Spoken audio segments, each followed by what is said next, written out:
we're the only people that have the ability to visit these wrecks. We can kind of put on a scuba set, we can swim around, we can touch it, we can see it. Every piece of netting that we bring out makes the sea a safer place for the animals.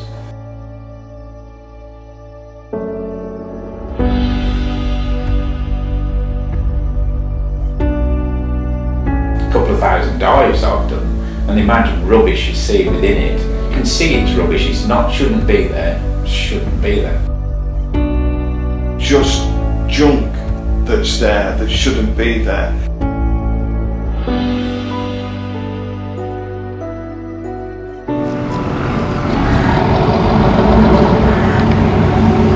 My name is Rob Anderson. I'm a skipper of the diver at the Holton.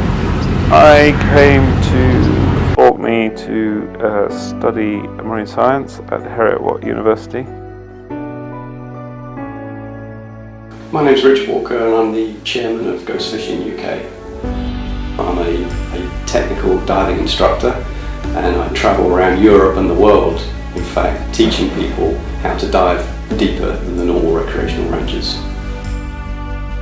In 2015, we set up the first ghost fishing project in the UK, here in Scapa Flow. The aims of this week's project have been twofold, really. The most important aim really is to expand the reach of Ghost Fishing UK around the United Kingdom. There is a ghost gear problem all around the country. So what we really needed to do was to extend our reach. We needed to find people from around the UK that wanted to engage with this project. I'm Martin. I've been scuba diving for about 5 years now. I'm a member of a Midlands BSAT club. I joined the trip having become aware of Ghost Fishing UK from a talk at DGRC this year and joined the mailing list.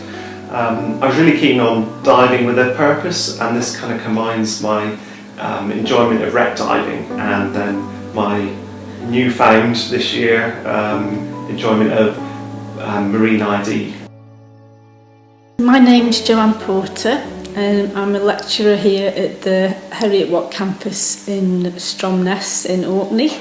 Down here, this is one of the ones critically important for us this week. That's the edible crab, also known as Cancer pagurus. It has a very characteristic shell with a sculpturing around the edge which looks like the crust of a pie. These are what a lot of the creels are targeting in Orkney. It's the biggest inshore fishery is for the brown crabs. I've really enjoyed the trip so far. Not only have I improved my buoyancy and trim skills, but also we've then moved on to actually doing some surveying and then raising some pots and nets. So there's a really good sense of achievement when you can actually see the nets coming up.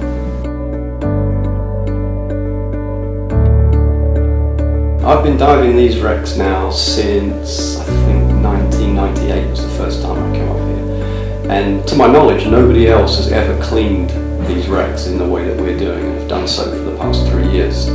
Every year we pull up approximately 60 to 100 pots. Scapa Flow has given me so many years of enjoyment diving these wrecks here. It deserves our kind of love and attention, if you like, that we should give something back to this region as well. My name's John. I currently live in Cardiff and I've been diving for 8 to 9 years now. I'm BSAC dive leader, I do some assistant instructing, so I've got a reasonable experience of diving. One thing I like about it is it's diving with a purpose. I mean, I do, obviously, what I've done up till now has been recreational diving, either in the UK or abroad, which is fine. There's lots to see. I really like wrecks. So obviously that overlaps with what Ghost Fishing UK gets involved in. But there's only so much to recreational diving going in, seeing nice things coming out.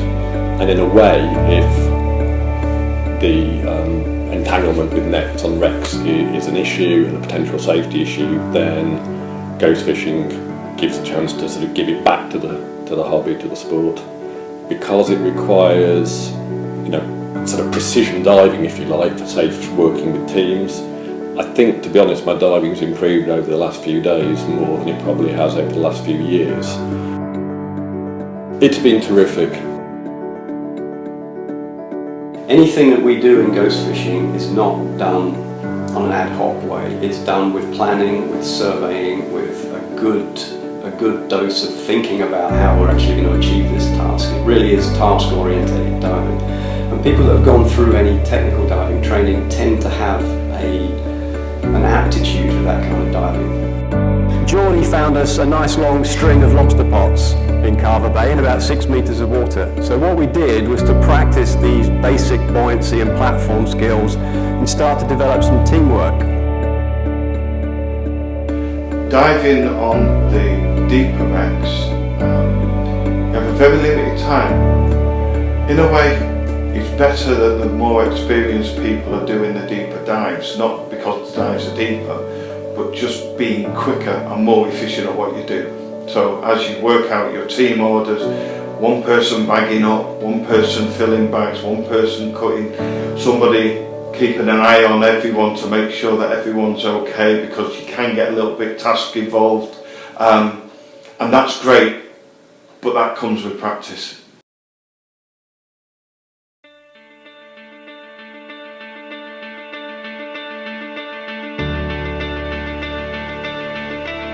In terms of the skills that a diver would need to do something like ghost fishing, it depends how deep you want to dive. It depends on the complexity of the ghost gear that you want to retrieve.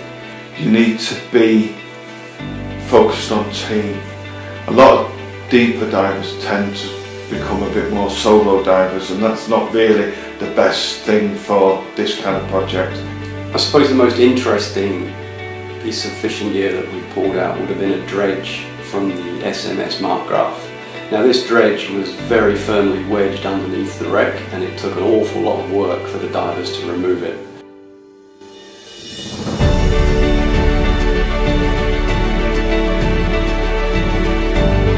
In total, we probably spent something like 4 hours working on that dredge before it came back to the surface again.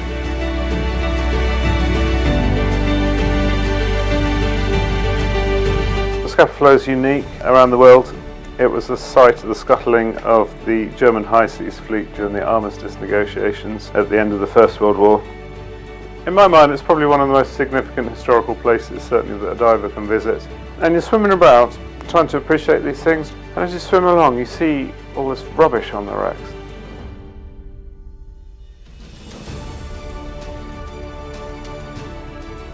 How on earth does a vacuum cleaner get onto a World War I battleship?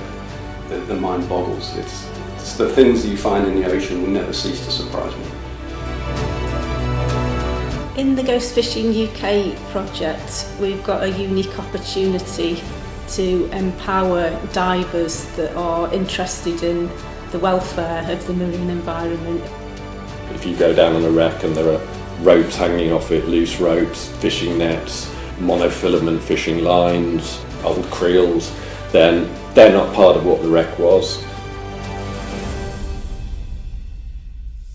I think the advice I would give scuba divers wishing to get involved is to get in touch with Ghost Fishing UK, but even just surveying a wreck and reporting back nets and pots that you find would be, a really good way of getting involved. If you get the chance to do it, do it.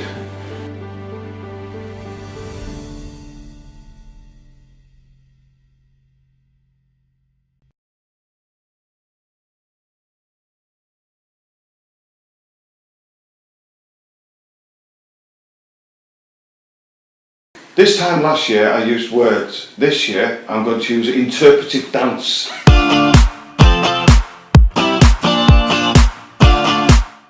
Don't be stupid! Tickle him. Tickle him. Tickle him where? I'm about to do this pretension. Oh no, I can't even say it now.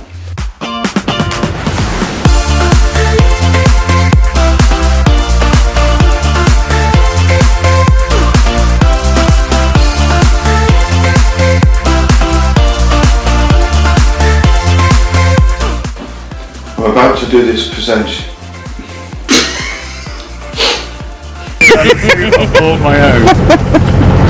So you don't put somebody else's clothes on by mistake. I've got no qualms about doing that. Do a little song at the end if you want. No, that sort of thing. Careful what you wish for. Sorry, mister. I want to put you back in the sea. I can answer all your questions in 4 sentences. Peter had difficulty with this, so... He doesn't do sentences. No. You say you show a bit of skin. Keep that agency interested. Sorry.